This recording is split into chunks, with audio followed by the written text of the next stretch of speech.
Regards to vision and stepping forth into that which we are creating, having more belief in that which you cannot see than in the physical reality of that which we reside. Oh, isn't that really what we've been talking about all day here today? That as thoughts are turning to things, if you need to see everything that is turning to before it turns to, you've slowed yourself way down. But if you are happy with the feeling and are willing to see it as you allow yourself to see it, oh, what a good time you're having.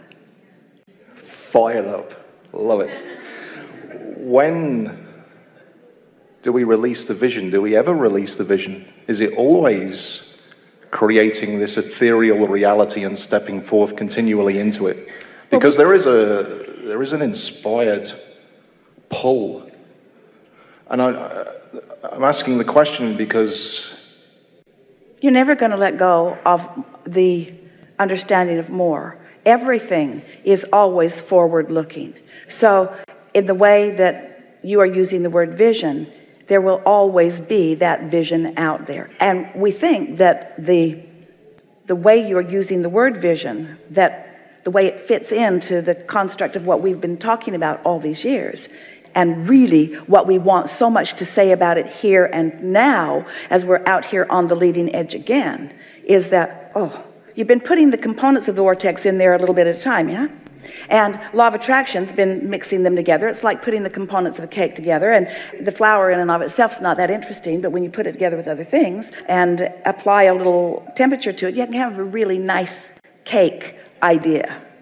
So when you realize that you've been putting all of those components in, and that law of attraction has been assembling them, and that even without your attention, that on their own they have been in the state of becoming, what we would like to now say, that at that moment that you receive the vision, you had to be in the receptive mode before you can receive the vision of your own vortex.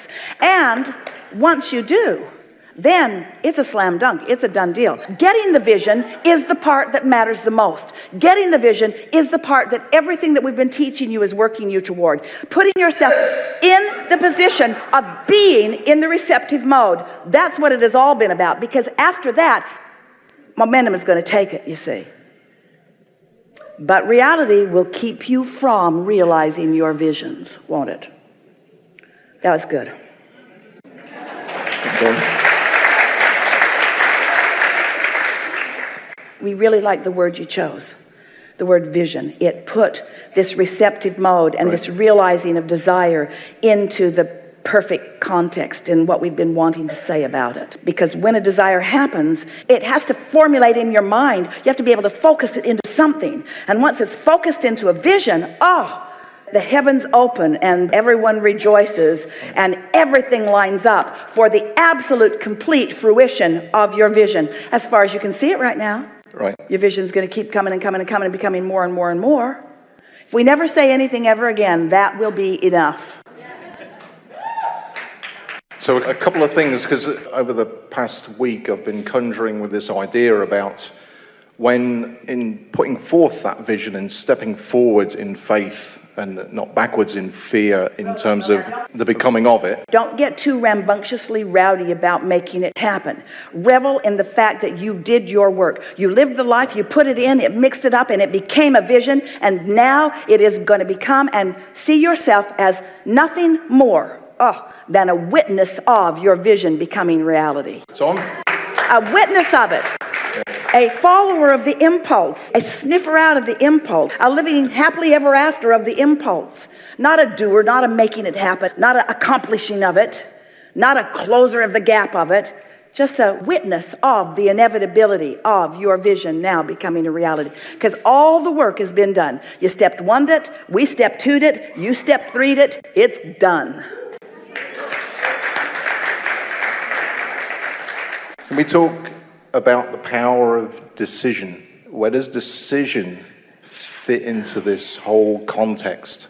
Because think about the feeling that is present within you when you focus on a word like decision. the decision already feels like a confirmation. Well, a decision is not split energy. Right. When you've decided something, it's not split energy. And so when that vision occurs to you, that is a decision that the entire universe is in on. So you just have to not decide against it. Have you ever really believed something for a little while and then you start to doubt? And so really the work is to keep that vision alive, to keep yourself in the decision of leaning toward your optimism about it. So this took me down a route of holding on to the vision. But that's efforting. That's why we put the softer words on it. Now I've sifted, I've sorted, I've asked, it's stirred, it's cooked, it's launched, and I realized it. And now I am nothing more than, those were the words that we offered. Now I have nothing more to do than to be a joyful witness to the inevitable laws of the universe turning my vision into a reality.